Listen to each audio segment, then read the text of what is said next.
ಈ ಬಲಿಪೂಜೆಯನ್ನು ಲಿಲ್ಲಿ ವಿನೋದ್ ದಿವಾಕರ್ ನವೀನ್ ಮರಿಯ ಇವರ ಒಳ್ಳೆಯ ಆರೋಗ್ಯಕ್ಕಾಗಿ ನವೀನ್ ಮರಿಯ ಡ್ಯಾನಿ ಎಂಬುವರು ರೂಪಿಸಿದ್ದಾರೆ. ಮೈಕೆಲ್ ಅವರ ಆತ್ಮಶಾಂತಿಯಾಗಿ ಮಾರ್ಟಿನ್ ಕುಟುಂಬದವರು ರೂಪಿಸಿದ್ದಾರೆ. ಆರ್ಕ ಸ್ವಾಮಿ ಆಚಾರ್ಯ ಅವರ ಆತ್ಮಕ್ಕಾಗಿ ಆನಂದರಾಜ್ ರೂಪಿಸಿದ್ದಾರೆ. ಐರಿಶ್ ಪುಷ್ಪವತಿ ಅವರ ಆತ್ಮಕ್ಕೆ ಗೋವಿಂದ ರೂಪಿಸಿದ್ದಾರೆ. ಫರ್ನಾಂಡಿಸ್ ಅವರ ಆತ್ಮಕ್ಕೆ ಮೀರಾ ಖಾನ್ ಪೆರೇರಾ ಕುಟುಂಬದವರು ರೂಪಿಸಿದ್ದಾರೆ. ತಂದೆಯ ಮಗನ ಪಾವನಾತ್ಮನ ನಾಮದಲ್ಲಿ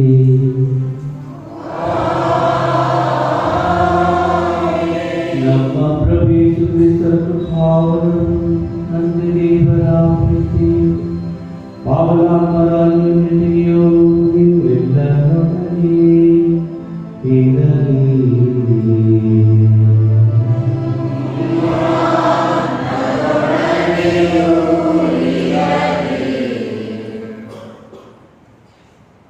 ಪ್ರತಿಯೊಬ್ಬ ಮಾನವನಿಗೂ ಆಸೆ, ಅಭಿಲಾಷೆ, ಆಕಾಂಕ್ಷೆಗಳು ಇದ್ದೇ ಇರುತ್ತವೆ.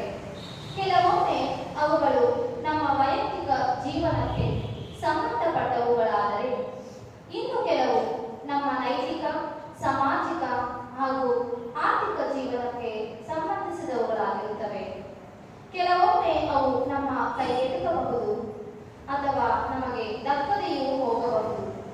ನಮ್ಮೆಲ್ಲ ಆಕಾಂಕ್ಷೆಗಳ ಹಿಂದೆ ಜವಾಬ್ದಾರಿಯು ಇರುತ್ತವೆ ಎನ್ನುವುದು ಎಷ್ಟು ಸತ್ಯವೋ, ಅವುಗಳನ್ನು ನಮ್ಮದಾಗಿಸಿಕೊಳ್ಳಲು ಹಾಗೂ ನಾವು ಪಡುವ ಪ್ರಯತ್ನ ಹಾಗೂ ಹುಡುಕುವ ಮಾರ್ಗವು ಸರಿಯೋ ತಪ್ಪೋ ಎಂಬ ಅವಲೋಕನವು ಅಗತ್ಯ. ನಾವು ಯಾವಾಗಲೂ ಸರಿಯಾದ, ಹಿತಕರವಾದ ಹಾಗೂ ಸ್ವಾರ್ಥರಹಿತ ಅಭಿಲಾಷೆ ಮತ್ತು ಆಕಾಂಕ್ಷೆಗಳನ್ನು ಹೊಂದಲು ಹಾಗೂ ಇತರರು ಹಾಗೆಯೇ ಮಾಡಲು ಪ್ರೇರೇಪಿಸಲು ಬೇಕಾದ ವರದಾನಗಳಿಗಾಗಿ ಈ ದಿವ್ಯ ಬಲಿಪೂಜೆಯಲ್ಲಿ ಭಕ್ತಿಯಿಂದ ಬೇಡೋಣ.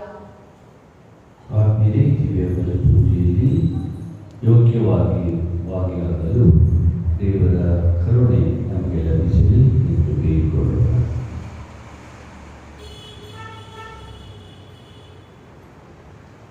ಸರ್ವಶಕ್ತ ದೇವರಿಗೂ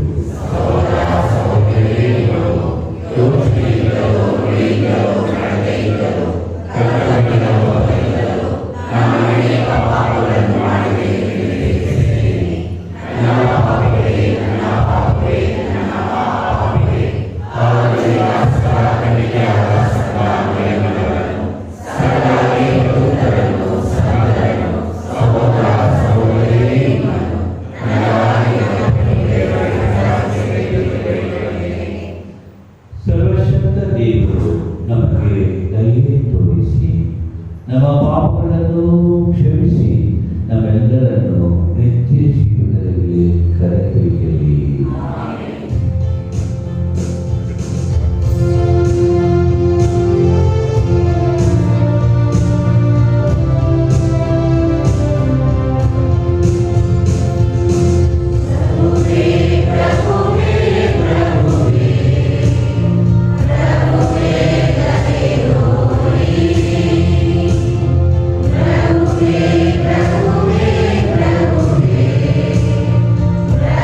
Amen.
ದೇವರೇ ಪವಿತ್ರ ನಿಯಮ ಶಾಸ್ತ್ರದಲ್ಲಿರುವ ಎಲ್ಲ ಆಜ್ಞೆಗಳನ್ನು ನಿಮ್ಮ ಪ್ರೀತಿ ಹಾಗೂ ನೆರೆಹೊರೆಯವರ ಪ್ರೀತಿಯ ಬುನಾದಿಯ ಮೇಲೆ ಸ್ಥಾಪಿಸುತ್ತೀರಿ.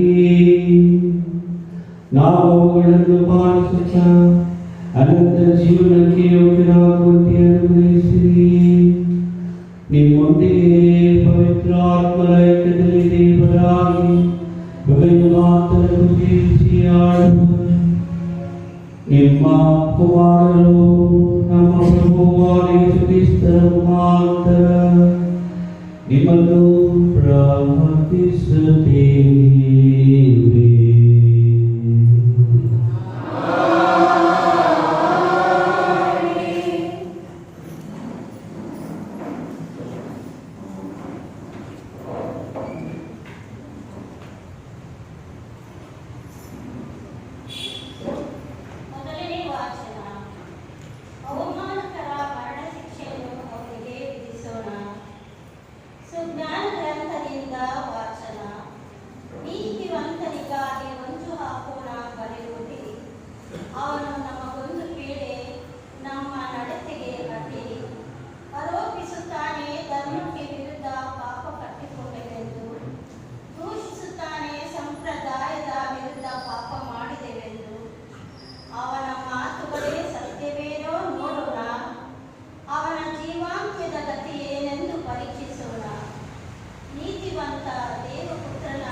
ಜೀವ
ಸಮಾಧಾನಪಡಿಸುವವರು ಸಮಾಧಾನವೆಂಬ ಬೀಜವನ್ನೇ ಬಿತ್ತಿ ದೇವರೊಡನೆ ಸತ್ಸಂಬಂಧವೆಂಬ ಫಲವನ್ನು ಕೊಯ್ಯುತ್ತಾರೆ. ಯಾಕೋಬನ ಪತ್ರದಿಂದ ಇಂದಿನ 2ನೆಯ ವಾಚನ. ಸಹೋದರರೇ, ಮರ್ಮ, ಮತ್ಸರವು, ಸ್ವಾರ್ಥಾಭಿಲಾಷೆಯು ಇರುವ ಕಡೆಗಳೆಲ್ಲ ನಾನಾ ವಿಧವಾದ ಅಕ್ರಮಗಳು, ದುಶ್ಚಟಗಳು ಇರುತ್ತವೆ. ದೇವರಿಂದ ಬರುವ ಜ್ಞಾನವಾದರೂ ಮೊಟ್ಟ ಮೊದಲನೇದಾಗಿ ಪವಿತ್ರವಾದುದು, ಅದು ಶಾಂತಿ ಸಮಾಧಾನ ಉಳ್ಳದ್ದು, ಸಹನೆ ಸಂಯಮ ಉಳ್ಳದ್ದು, ನ್ಯಾಯ ಸಮ್ಮತವಾದದ್ದು, ದಯದಾಕ್ಷಿಣ್ಯಗಳಿಂದಲೂ ಸತ್ಕಾರ್ಯಗಳಿಂದಲೂ ಫಲಭರಿತವಾದುದು. ವಂಚನೆಯಾಗಲಿ ಚಂಚಲತೆಯಾಗಲಿ ಅದರಲ್ಲಿ ಇರುವುದಿಲ್ಲ. ಸಮಾಧಾನ ಪಡಿಸುವವರು ಸಮಾಧಾನವೆಂಬ ಬೀಜವನ್ನು ಬಿತ್ತಿ ದೇವರೊಡನೆ ಸತ್ಸಂಬಂಧವೆಂಬ ಫಲವನ್ನು ಕೊಯ್ಯುತ್ತಾರೆ. ನಿಮ್ಮಲ್ಲಿ ಕಲಹ ಕಾದಾಟಗಳು ಉಂಟಾಗುವುದು ಹೇಗೆ? ನಿಮ್ಮ ಇಂದ್ರಿಯಗಳಲ್ಲಿ ಗೊಂದಲೆಬ್ಬಿಸುವ ದುರುಚ್ಯಗಳಿಂದಲ್ಲವೇ? ಪರನ ಆಸ್ತಿಪಾಸ್ತಿಗಳನ್ನು ಬಯಸುತ್ತೀರಿ. ಅವುಗಳು ಸಿಗದೇ ಇದ್ದಾಗ ನೀವು ಕೊಲೆ ಮಾಡಲು ಹಿಂಜರಿಯುವುದಿಲ್ಲ. ದುರಾಶೆಗಳಿಗೆ ಬಲಿಯಾಗುತ್ತೀರಿ.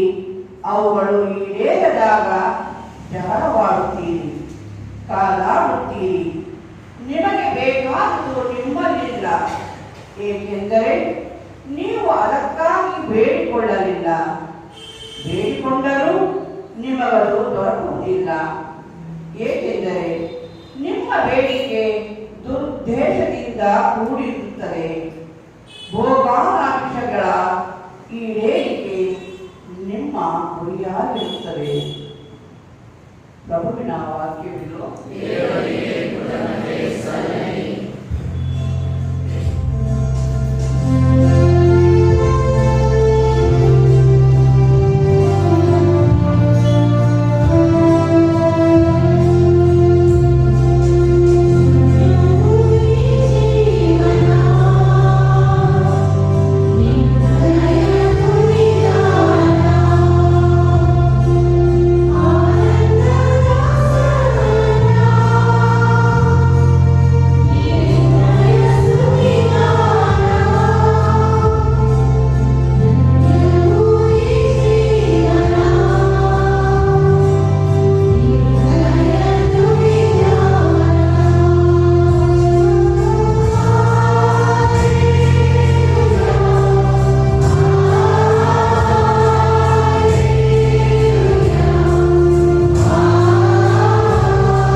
ಯೋಗ್ಯವಾಗಿ ಪ್ರಕಟಿಸುವಂತೆ ನನ್ನ ಹೃದಯವನ್ನು ಒಡಲನ್ನು ಪರಿಶುದ್ಧಗೊಳಿಸಿರಿ.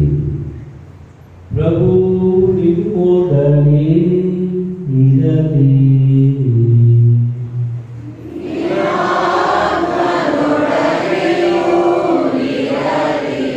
ಮಾರ್ಕನು ಬರೆದ ಪವಿತ್ರ ಶುಭ ಸಂದೇಶದಿಂದ ವಾಚನ.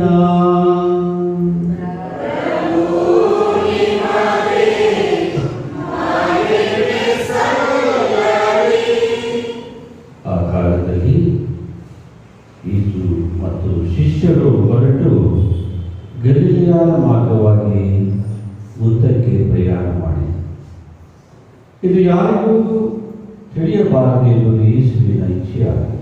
ಕಾರಣ ತಮ್ಮ ಶಿಷ್ಯರಿಗೆ ಪ್ರಬೋಧಿಸುವುದರಲ್ಲಿ ಅವರು ನಿರತರಾಗಿದ್ದರು. ನರಪುತ್ರನನ್ನು ಜನರ ವಶಕ್ಕೆ ಒಪ್ಪಿಸಲಾಗುವುದು, ಅವರು ಆತನನ್ನು ಕೊಲ್ಲುವರು. ಕೊಂದ 3ನೇ ದಿನ ಆತನು ಪುನರುತ್ಥಾನವಾಗುವನು ಎಂದು ಯೇಸು ಅವರಿಗೆ ತಿಳಿಸಿದರು. ಆದರೆ ಯೇಸು ಹೇಳಿದ ಈ ಮಾತುಗಳನ್ನು ಶಿಷ್ಯರು ಅರ್ಥ ಮಾಡಿಕೊಳ್ಳಲಿಲ್ಲ. ಅವುಗಳ ಬಗ್ಗೆ ಪ್ರಶ್ನಿಸಲು ಸಹ ಹಂಚಿದರು. ಆನಂತರ ಅವರೆಲ್ಲರೂ ಕಪೆರ್ನೌಮಿಗೆ ಬಂದರು. ಮನೆ ಸೇರಿದಾಗ ಯೇಸು ದಾರಿಯಲ್ಲಿ ಬಂದಾಗ ನೀವು ನಿಮ್ಮಲ್ಲಿ ಏನು ಚರ್ಚೆ ಮಾಡುತ್ತಿದ್ದೀರಿ ಎಂದು ಶಿಷ್ಯರನ್ನು ಕೇಳಿದರು. ಅವರು ಮೌನ ತಾಳಿದರು, ಏಕೆಂದರೆ ತಮ್ಮಲ್ಲಿ ಯಾರನ್ನು ಅತಿ ಶ್ರೇಷ್ಠನು ಎಂದು ತಮ್ಮಲ್ಲಿ ವಾದಿಸುತ್ತಾ ಬಂದಿದ್ದರು. ಯೇಸು ಕುಳಿತುಕೊಂಡು 12 ಮಂದಿಯನ್ನು ಕರೆದು ಅವರಿಗೆ, ನಿಮ್ಮಲ್ಲಿ ಮೊದಲಿಗನಾಗವ ಬಯಸುವವನು ಎಲ್ಲರಿಗೂ ಕಡೆಯವನಾಗಿರಲಿ, ಎಲ್ಲರ ಸೇವೆ ಮಾಡುವವನಾಗಿರಲಿ ಎಂದರು.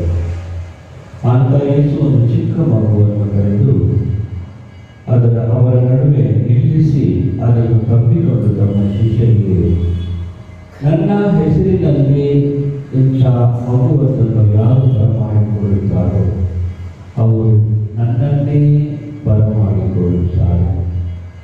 ಯಾರು ನನ್ನನ್ನು ಬಲಿ ಮಾಡಿಕೊಳ್ಳುತ್ತಾರೋ ಅವನು ನನ್ನನ್ನು ಅಲ್ಲ, ನನ್ನನ್ನು ಕಳುಹಿಸಿದ ಆತನನ್ನೇ ಬರಮಾಡಿಕೊಳ್ಳುತ್ತಾನೆ ಎಂದರು.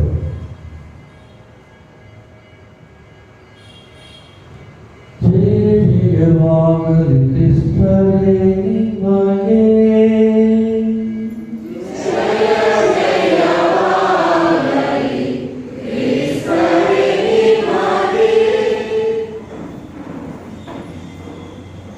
ಕ್ರಿಸ್ತರಲ್ಲಿ ಆತ್ಮೀಯ ಸಹೋದರ ಸಹೋದರಿಯರೇ, 2009ನೇ ಇಸವಿಯಲ್ಲಿ ಅಬ್ದುಲ್ ಕಲಾಂ, ರಾಷ್ಟ್ರಪತಿಗಳಾದ ಅಬ್ದುಲ್ ಕಲಾಂ ಗುಜರಾತ್ಗೆ ಭೇಟಿ ನೀಡಿದ್ದಾರೆ. ಅಲ್ಲಿ ಒಬ್ಬ ಸುಪ್ರಸಿದ್ಧ cardiology surgeon, heart surgeon doctor Shailesh Mehta ಇವರು ಅಬ್ದುಲ್ ಕಲಾಂ ಅವರನ್ನು ಭೇಟಿಯಾದರು.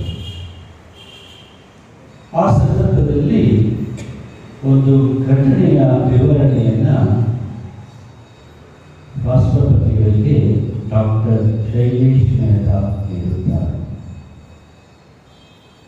ಇತ್ತೀಚೆಗೆ ಒಂದು ಮಗು, 9 ವರ್ಷದ ಹೆಣ್ಣು ಮಗು ಹಾರ್ಟ್ ಪ್ರಾಬ್ಲಮಿಂದ ಬಳಲುತ್ತಿದ್ದು, ಸರ್ಜರಿ ಮಾಡಲು ನನಗೆ ವಹಿಸಲಾಯಿತು. ನಾನು ಎಲ್ಲ ಡಾಕ್ಯುಮೆಂಟ್ಸನ್ನು ಪರಿಶೀಲಿಸಿದಾಗ ಆ ಹುಡುಗಿಗೆ 30% ಸರ್ವೈವಲ್ ಚಾನ್ಸಸ್, ಅದಕ್ಕಿಂತ ಹೆಚ್ಚು ಇಲ್ಲ ಎಂಬಂತ ಮಾಹಿತಿ ಕಂಡುಕೊಂಡೆ.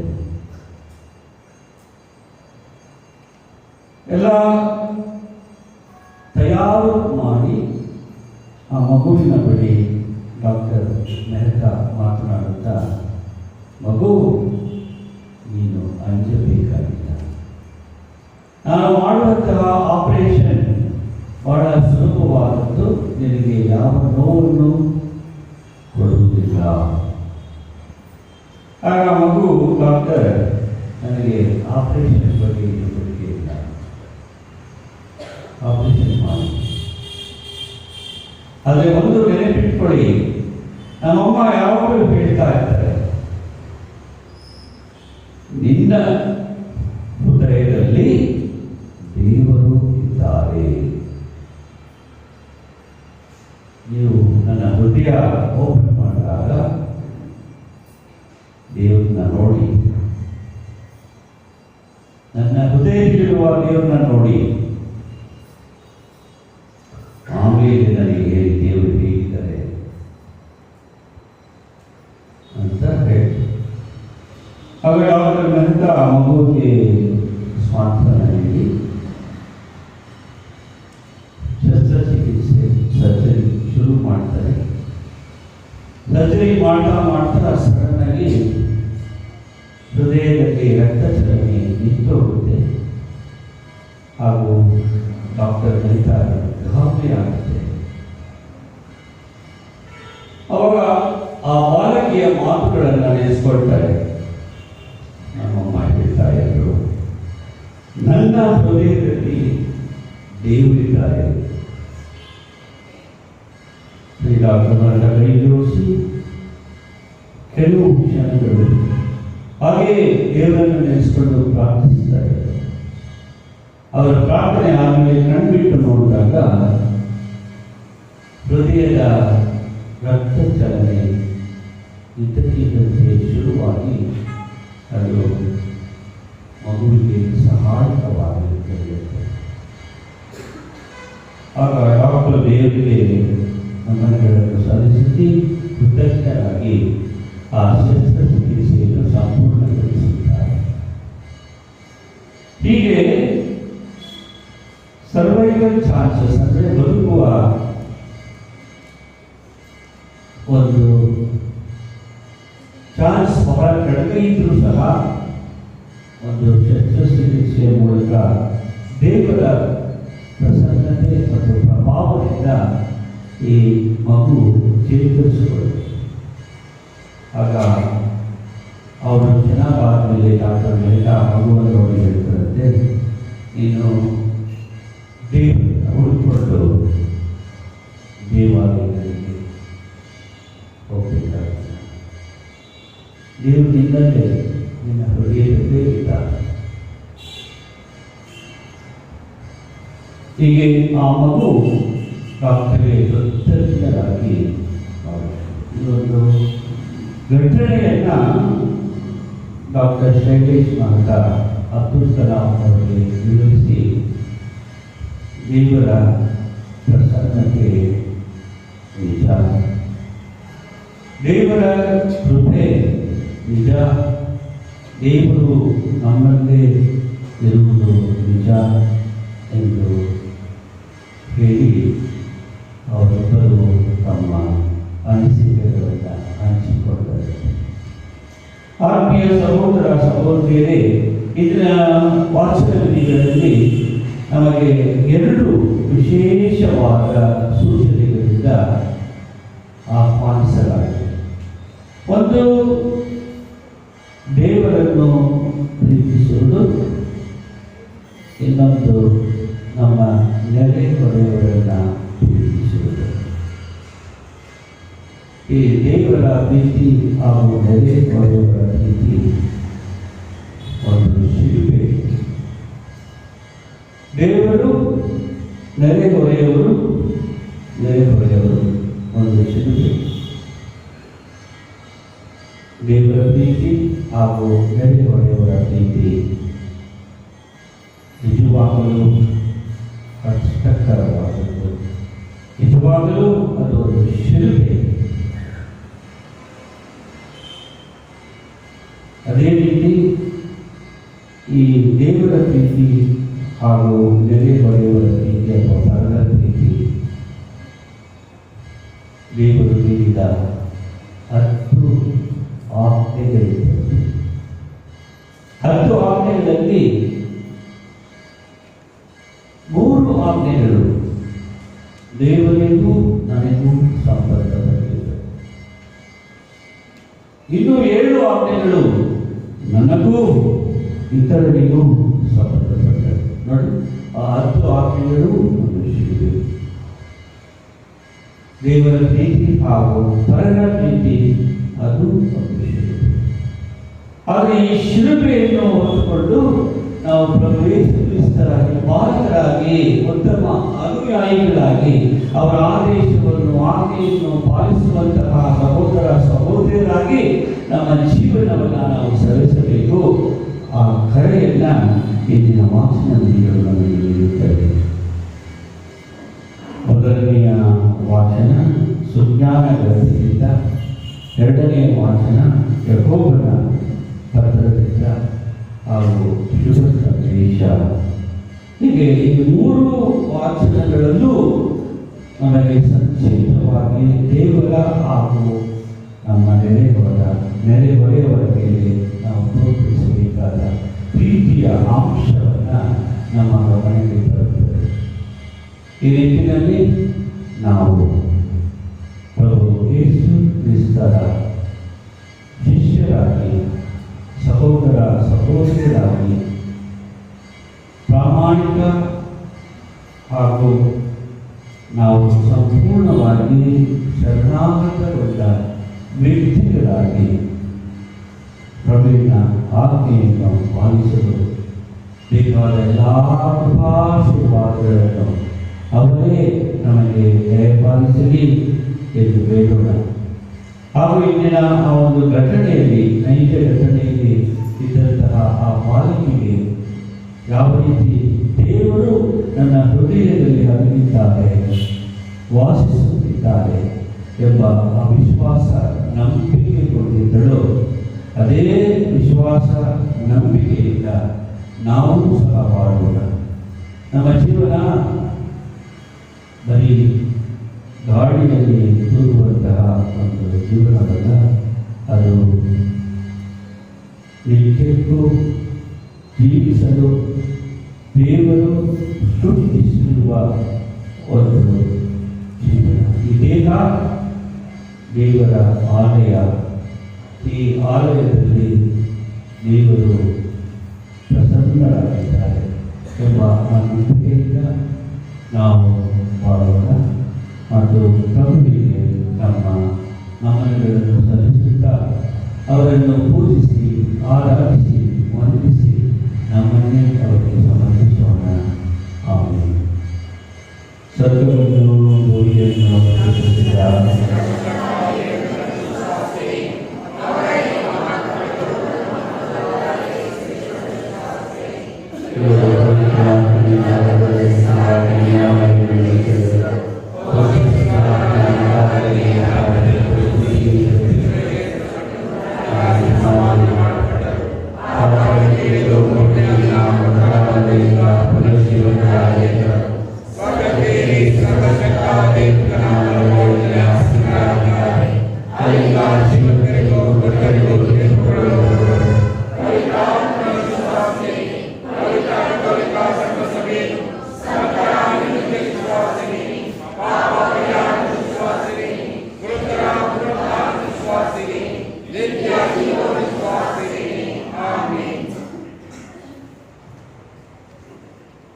ನಮ್ಮನ್ನು ಪ್ರೀತಿಸಿ ತಮ್ಮ ಸಾಮ್ರಾಜ್ಯದ ಪ್ರಜೆಗಳಾಗಿ ಪೋಷಿಸಿ ಪರಿಪಾಲಿಸುವ ದಯಾಮಯ ದೇವರು ನಮ್ಮ ಮಧ್ಯೆ ಇದ್ದಾರೆ.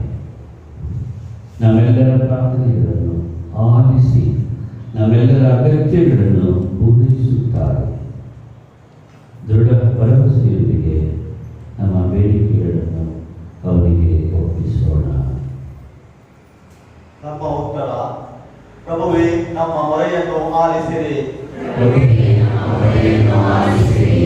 ಧರ್ಮಸಭೆಯನ್ನು ಮುನ್ನಡೆಸುವ ಜವಾಬ್ದಾರಿಯನ್ನು ವಹಿಸಿಕೊಂಡಿರುವ ವಿಶ್ವಗುರು ಫ್ರಾನ್ಸಿಸ್, ನಮ್ಮ ಮಹಾಧರ್ಮಾಧ್ಯಕ್ಷರು, ಇತರ ಎಲ್ಲ ಧರ್ಮಾಧ್ಯಕ್ಷರುಗಳು ಹಾಗೂ ಗುರುಗಳಿಗಾಗಿ ಪ್ರಾರ್ಥಿಸುತ್ತಾ ದೇವರ ಮಂದೆಯನ್ನು ವಿಶ್ವಾಸದಿಂದ ತುಂಬಿ ಸತ್ಕಾರ್ಯಗಳಲ್ಲಿ ತಮ್ಮನ್ನೇ ಸಂಪೂರ್ಣವಾಗಿ ತೊಡಗಿಸಿಕೊಂಡು ದೇವರ ಹಾಗೂ ದೈವಜನರ ಪ್ರಾಮಾಣಿಕ ಹಾಗೂ ಪ್ರೀತಿಯುತ ಸೇವೆಯಲ್ಲಿ ಶ್ರೇಷ್ಠತೆಯನ್ನು ಕಂಡುಕೊಳ್ಳಲು ಬೇಕಾದ ವರಗಳನ್ನು ದೇವರು ಇವರಿಗೆ ಹೇರಳವಾಗಿ ಕರುಣಿಸಲೆಂದು ಪ್ರಾರ್ಥಿಸೋಣ. ಪ್ರಭು ಯೇಸು ಪ್ರಾರಂಭಿಸಿದ ದೇವರ ಸಾಮ್ರಾಜ್ಯಕ್ಕೆ ಸೇರಿದ ಎಲ್ಲ ಕ್ರೈಸ್ತ ಭಕ್ತಾದಿಗಳಿಗಾಗಿ ಪ್ರಾರ್ಥಿಸುತ್ತಾ ಎಲ್ಲ ರೀತಿಯ ಭೇದ ಭಾವಗಳನ್ನು ತೊರೆದು ಪವಿತ್ರಾತ್ಮರ ಜ್ಞಾನ ಮತ್ತು ಪ್ರೇರಣೆಯಿಂದ ತುಂಬಿದವರಾಗಿ ಶೋಧನೆಗಳನ್ನು ಜಯಿಸಿ ಸತ್ಸಂಬಂಧ, ಶಾಂತಿ, ಸಮಾಧಾನ ಮತ್ತು ಸಂತೋಷದ ಜೀವನವನ್ನು ಜೀವಿಸುತ್ತಾ ಒಳಿತನ್ನು ಮಾಡುವ ಹಾಗೂ ಒಳಿತನ್ನು ಪೋಷಿಸುವ ವರದಾನಗಳನ್ನು ದಯಾಮಯ ದೇವರು ನಮಗೆ ಕರುಣಿಸಲೆಂದು ಪ್ರಾರ್ಥಿಸೋಣ. ದೇಶದ ಸಕಲ ಮುಖಂಡರಿಗಾಗಿ ಹಾಗೂ ರಾಜಕೀಯ ಅಧಿಕಾರದಲ್ಲಿರುವವರಿಗಾಗಿ ಪ್ರಾರ್ಥಿಸುತ್ತಾ ದೇಶದ ಎಲ್ಲಾ ಪ್ರಜೆಗಳನ್ನು ದೇವರ ಮಕ್ಕಳಂತೆ ಕಂಡು ದೀನ ದಲಿತರ ಹಾಗೂ ಬಡವರ ಸೇವೆಯನ್ನು ಕೈಗೂಡಿಸಿಕೊಂಡು ಆರ್ಥಿಕ, ಮಾನಸಿಕ ಹಾಗೂ ಸಾಮಾಜಿಕ ಸಮಾನತೆಯತ್ತ ದೇಶವನ್ನು ಮುನ್ನಡೆಸಲು ಬೇಕಾದ ಒಳ್ಳೆಯ ಮನಸ್ಸು ಹಾಗೂ ಶಕ್ತಿಯನ್ನು ಪ್ರೀತಿಮಯ ದೇವರು ಇವರಿಗೆ ನೀಡಲೆಂದು ಪ್ರಾರ್ಥಿಸೋಣ.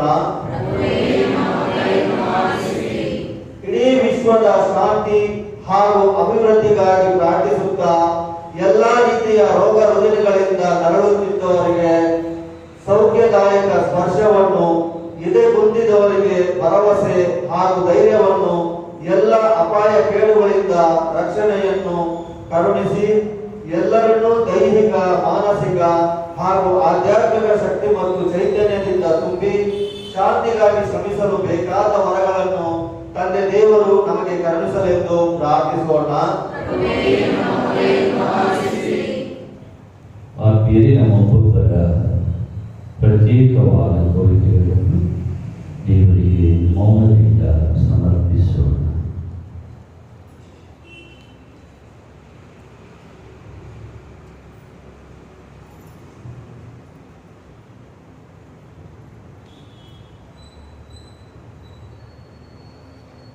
ನಮ್ಮೆಲ್ಲರ ಪೋಷಕರು, ರಕ್ಷಕರು ಆಗಿರುವ ಪ್ರೀತಿಮಯ ತಂದೆ, ನಾವೆಲ್ಲರೂ ನಿಮ್ಮ ಸಾಮ್ರಾಜ್ಯದ ಸತ್ಪ್ರಜೆಗಳಾಗಿ ಬಾಳುವಂತೆ ನಮ್ಮನ್ನು ಆಶೀರ್ವದಿಸಿರಿ.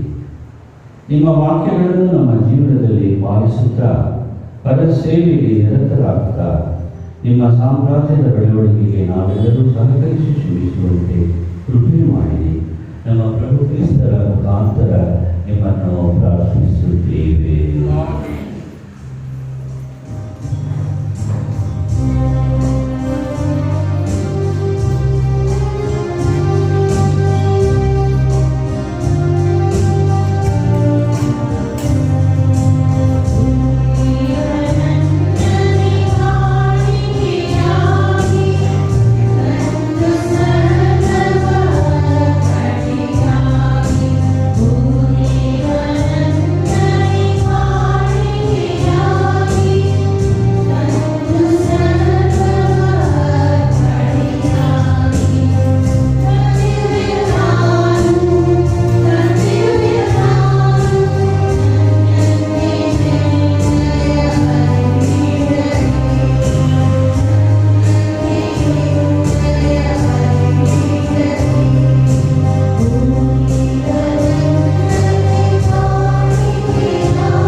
ಅಂಗೀಕೃತವಾಗುವಂತೆ ಪ್ರಾರ್ಥಿಸಿರಿ.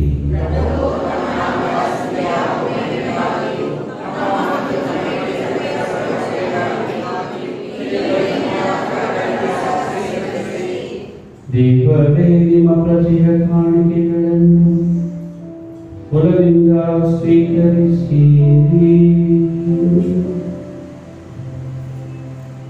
ಭಕ್ತಿ ವಿಶ್ವಾಸದಿಂದ ನಿವೇದಿಸುವುದನ್ನು ಈ ಸ್ವರ್ಗೀಯ ಸಂಸ್ಕಾರಗಳ ಮೂಲಕ ಪಡೆಯುವಂತೆ ಅನುಗ್ರಹಿಸಿ.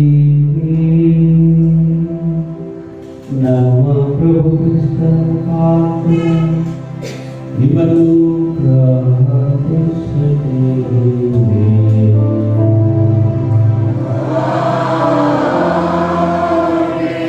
ಪ್ರಭು ನಿಮ್ಮೊಡನೆ ಇರಲಿ.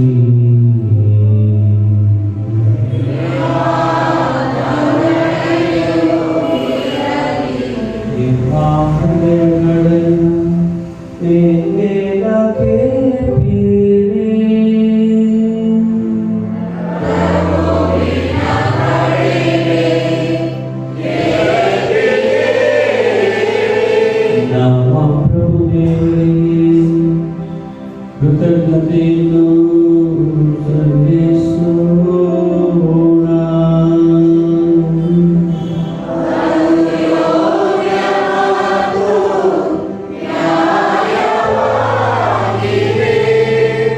ಅತಿ ಪರಿಶುದ್ಧ ತಂದೆಯೇ, ನಾವು ಎಂದೆಂದೂ ಎದ್ದು ನಿಮ್ಮ ಪ್ರಿಯ ಕುಮಾರ ಯೇಸು ಕ್ರಿಸ್ತರ ಮುಖಾಂತರ ನಿಮಗೆ ಕೃತಜ್ಞತೆಯನ್ನು ಸಲ್ಲಿಸುವುದು ನಿಜವಾಗಿ ಯೋಗ್ಯವೂ ನ್ಯಾಯವಾಗಿದೆ.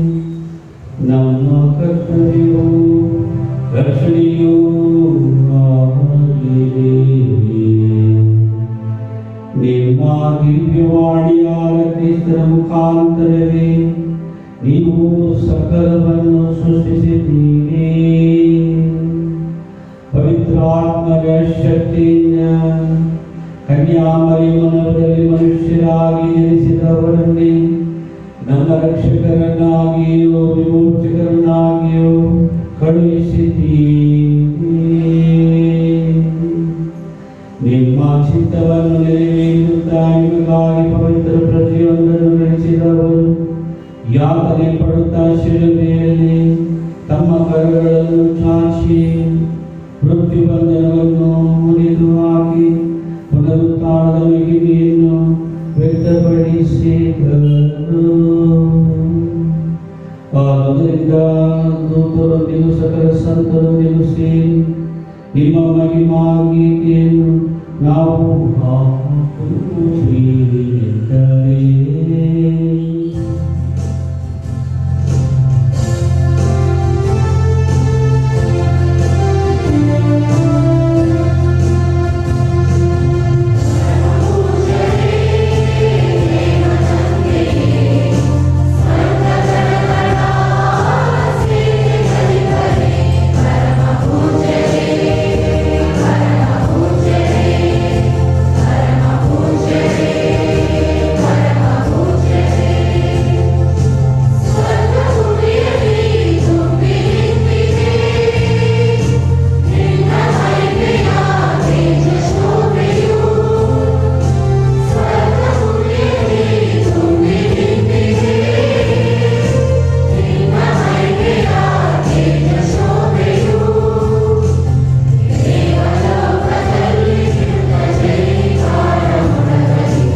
ಈ ಕೊಡುಗೆಗಳ ಮೇಲೆ ನಿಮ್ಮ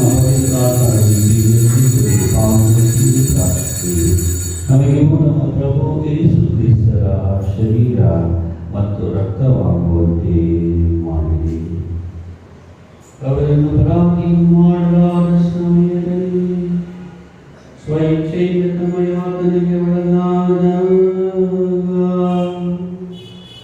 ಅವರ ರೊಟ್ಟಿಯನ್ನು ತೆಗೆದುಕೊಂಡು ಕೃತಜ್ಞತೆಯನ್ನು ಸಲ್ಲಿಸಿ ಅದನ್ನು ಮುರಿದು ತಮ್ಮ ಶಿಷ್ಯರೆಂದು ಕೊಡುತ್ತಾ ಹೀಗೆಂದರು, ತೆಗೆದುಕೊಳ್ಳಿ, ಇದನ್ನು ನೀವೆಲ್ಲರೂ ಪೂಜಿಸಿರಿ. ಏಕೆಂದರೆ ಇದು ನಿಮಗಾಗಿ ಒಪ್ಪಿಸಲಾಗುವ ನನ್ನ ಶರೀರ.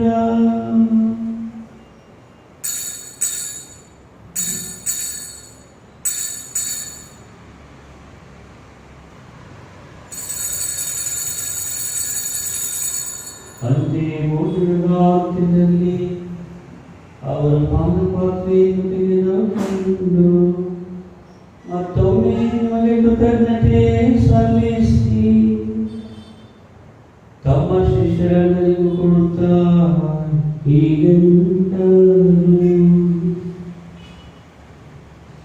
ತೆಗೆದುಕೊಳ್ಳಿ ಮತ್ತು ಇದರಿಂದ ನೀವೆಲ್ಲರೂ ಪಾನ ಮಾಡಿ,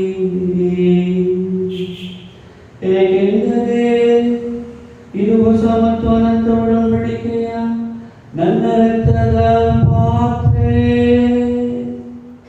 ಈ ರಕ್ತವು ನಿಮ್ಮ ಮತ್ತು ಅನೇಕರ ಪಾಪಗಳ ಪರಿಹಾರಕ್ಕಾಗಿ ಸುರಿಸಲಾಗುವುದು.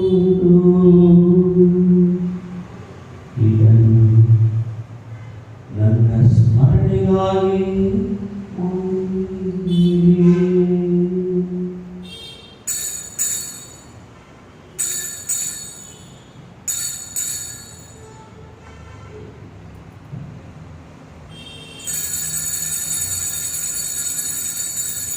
ವಿಶ್ವಾಸದ ರಹಸ್ಯ.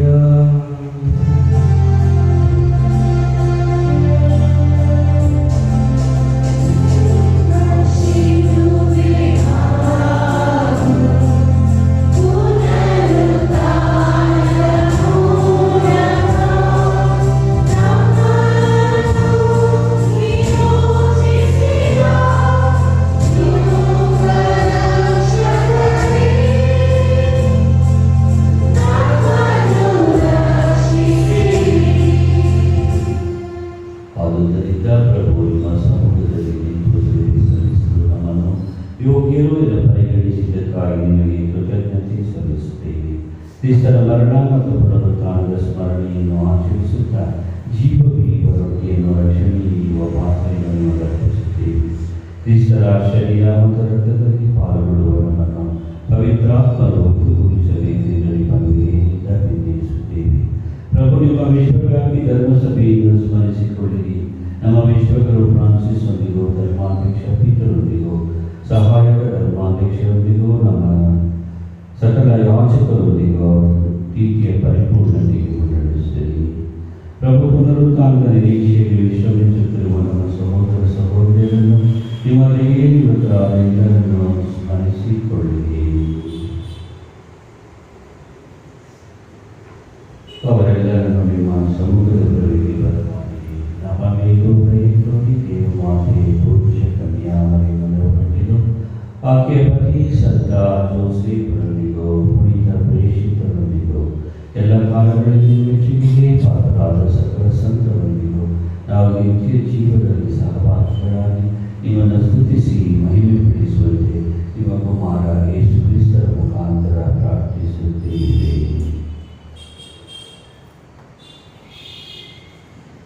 ಈ ಮುಖಾಂತರವು ಇವರೊಂದಿಗೂ ಇವರಲ್ಲಿಯೂ ಸರ್ವಶಕ್ತ ತಂದೆಯಾದ ದೇವರೇ, ಪವಿತ್ರಾತ್ಮನ ಐಕ್ಯದಲ್ಲಿ ಸರ್ವ ಗೌರವವೂ ಮಹಿಮೆಯೂ ಯುಗಯುಗಾಂತರಕ್ಕೂ ನಿಮಗೆ ಸಲ್ಲಲಿ.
ದಯೆಯ ನೆರವನ್ನು ಪಡೆದು ಪಾಪದಿಂದ ಸದಾ ವಿಮುಕ್ತರಾಗಿ ಎಲ್ಲ ಸಂಕಷ್ಟಗಳಿಂದ ಸುರಕ್ಷಿತರಾಗಿರುವಂತೆ ನಮ್ಮ ಜೀವಮಾನದಲ್ಲಿ ಶಾಂತಿಯನ್ನು ದಯೆಯಿಂದ ಕರುಣಿಸಿರಿ.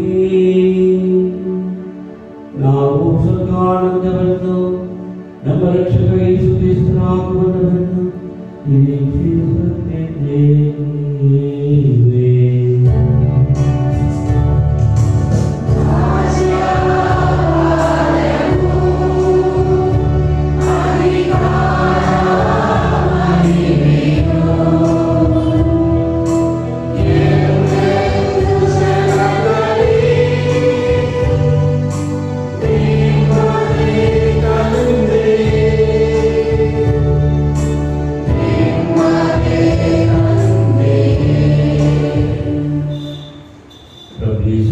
ನಿಮ್ಮ ಪ್ರೇಷಿತರಿಗೆ ನಿಮಗೆ ಶಾಂತಿಯನ್ನು ಬಿಟ್ಟು ಹೋಗುತ್ತೇನೆ, ನನ್ನ ಶಾಂತಿಯನ್ನು ನಿಮಗೆ ಕೊಡುತ್ತೇನೆ ಎಂದಿದ್ದೀರಿ.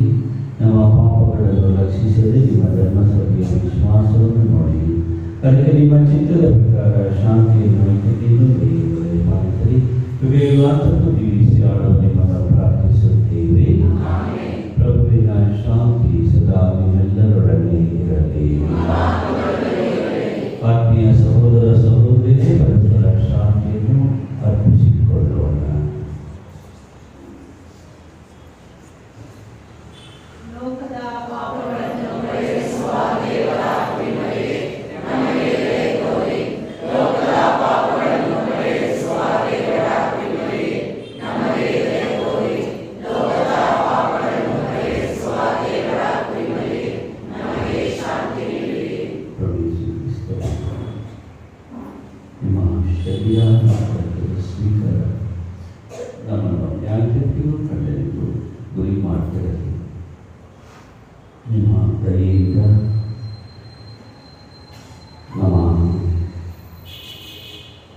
ನಿಮ್ಮ ದೇಹಾತ್ಮಕ್ಕೆ ರಕ್ಷಣೆ ಹಾಗೂ ಗುಣಪಡಿಸುವ ಸುರಕ್ಷತೆಯಾಗಲಿ.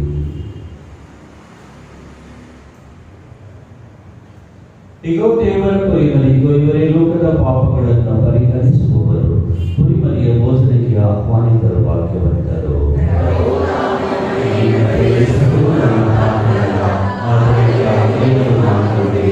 ನಾನು ಸ್ವಸ್ಥವಾದ ಅದರ ಜೀವಕ್ಕೆ ಕ್ರಿಸ್ತರ ಶರೀರ ನಮ್ಮನ್ನು ಕಾಪಾಡಲಿ.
ಜುಬಿಲಿಯಂತೆಯೂ ಸ್ವರ್ಗದಲ್ಲಿರುವ ನಮ್ಮ ತಂದೆಯು, ನಿಮ್ಮ ಪುತ್ರ ನಮ್ಮ ಸಹೋದರ ಪ್ರಭು ಯೇಸುವಿನಲ್ಲಿ ನೀವು ನಮಗೆ ದಯಪಾಲಿಸಿರುವ ವಿಶ್ವಾಸ ಹಾಗೂ ಪವಿತ್ರಾತ್ಮರಿಂದ ನಮ್ಮ ಹೃದಯಗಳಲ್ಲಿ ನೀಡಿರುವ ಪ್ರೇಮದ ಜ್ವಾಲೆ, ನಿಮ್ಮ ರಾಜ್ಯದ ಬರುವಿಕೆಯ ಭರವಸೆಯನ್ನು ನಮ್ಮಲ್ಲಿ ಜಾಗೃತಗೊಳಿಸಲಿ. ನಿಮ್ಮ ಅನುಗ್ರಹವನ್ನು, ನಿಮ್ಮ ಸುವಾರ್ತೆಯ ಪಾಡುಗಳನ್ನು ಪ್ರತಿಭಟನೆ ಬಿತ್ತನೆ ಮಾಡುವವರಾಗಿ ಪರಿವರ್ತಿಸಲಿ. ನೂತನ ಸ್ವರ್ಗ ಮತ್ತು ನೂತನ ಭೂಮಿಯನ್ನು ರೂಪಿಸುವ ಖಚಿತವಾದ ನಿರೀಕ್ಷೆಯಲ್ಲಿ ಆ ಬಿತ್ತನೆಯು ಈ ಅನುಕೂಲವನ್ನು ಹಾಗೂ ಪೃಥ್ವಿಯನ್ನು ರೂಪಾಂತರಗೊಳಿಸಲಿ. ಆಗ ದುಷ್ಟಶಕ್ತಿ ಸಂಪೂರ್ಣವಾಗಿ ನಾಶವಾಗುವುದು ಹಾಗೂ ನಿಮ್ಮ ಮಹಿಮೆಯು ಶಾಶ್ವತವಾಗಿ ಬೆಳೆಯುವುದು. ಜೂಬಿಲಿಯ ಕೃಪೆಯು ಭರವಸೆಯ ಯಾತ್ರಿಕರಾದ ನಮ್ಮಲ್ಲಿ ಸ್ವರ್ಗದ ಅಧಿಕಾರಿ ಹಾಕದಿರುವಂತೆ ನಮ್ಮನ್ನು ಜಾಗೃತಗೊಳಿಸಲಿ. ಅದೇ ಕೃಪೆಯು ಲೋಕೋದ್ಧಾರಕ ಸಂತೋಷ ಮತ್ತು ಶಾಂತಿ ಜಗದಾದ್ಯಂತ ವಿಸ್ತರಿಸಲಿ. ಕೃಪೆಗಾತರಕ್ಕೂ ಪರಿಶುದ್ಧರಾಗಿರುವ ದೇವರೇ, ಸದಾಕಾಲಕ್ಕೂ ಸ್ತುತಿಯು ನಿಮಗೆ ಸಲ್ಲಲಿ. ಆಮೆನ್.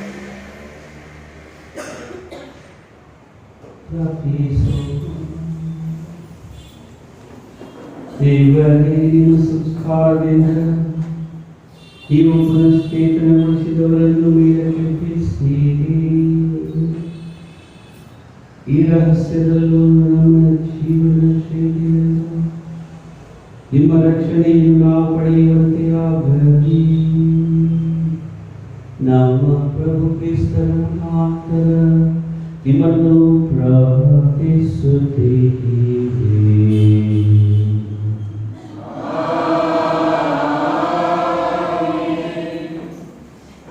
ವಿವಾಹ ಪ್ರಕಟಣೆ.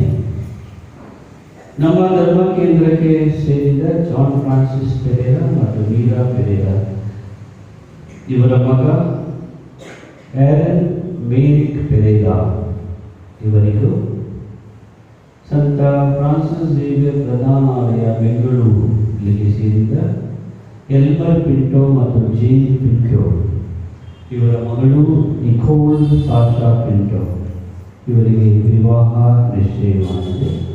ಇದು 3ನೆಯ ಹಾಗೂ ಕಡೆಯ ಪ್ರಕಟಣೆ.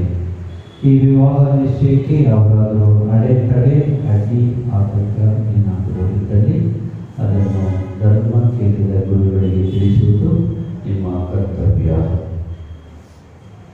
ಪ್ರಕಟಣೆಗಳು ಇಂದು ವರ್ಷದ 25ನೇ ಸಾಧಾರಣ ಭಾನುವಾರ. ಬರುವ ಗುರುವಾರ 26ನೇ ತಾರೀಕು ಸಂತರುಗಳಾದ ಕೋಸ್ಮಸ್ ಡೇವಿಡ್ ರಕ್ತಸಾಕ್ಷಿಗಳ ಸ್ಮರಣೆ. ಸೆಪ್ಟೆಂಬರ್ 27ನೇ ತಾರೀಕು ಶುಕ್ರವಾರ ಸಂತ ವಿನ್ಸೆಂಟ್ ಟಿ ಪಾಲ್ ಅವರ ಹಬ್ಬ. 27ನೇ ತಾರೀಕು ಶುಕ್ರವಾರ ಸಂಜೆ 6:45ಕ್ಕೆ ಪಾಲನಾ ಸಮಿತಿ PPC ಮೀಟಿಂಗ್ ಇರುವುದು. PPC ಅಥವಾ ಪಾಲನಾ ಸಮಿತಿಯಲ್ಲಿರುವ ಎಲ್ಲ ಸದಸ್ಯರು ತಪ್ಪದೆ ಹಾಜರಿರಬೇಕು ಎಂದು ಕೇಳಿಕೊಳ್ಳುತ್ತೇವೆ.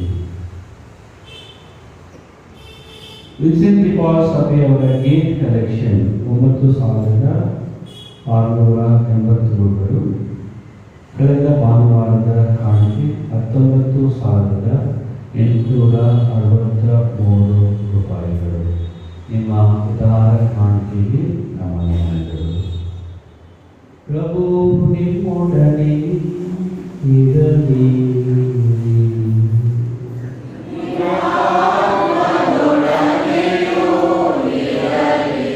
ಸರ್ವಶಕ್ತ ದೇವರಾದ ತಂದೆಯ ಮಗನ ಪಾವನಾತ್ಮ ಆಶೀರ್ವಾದ ನಿಮ್ಮೆಲ್ಲರ ಮೇಲೆ ಬಂದು ಸದಾ ನಿಮ್ಮಲ್ಲಿ ನೆಲೆಸಲಿ.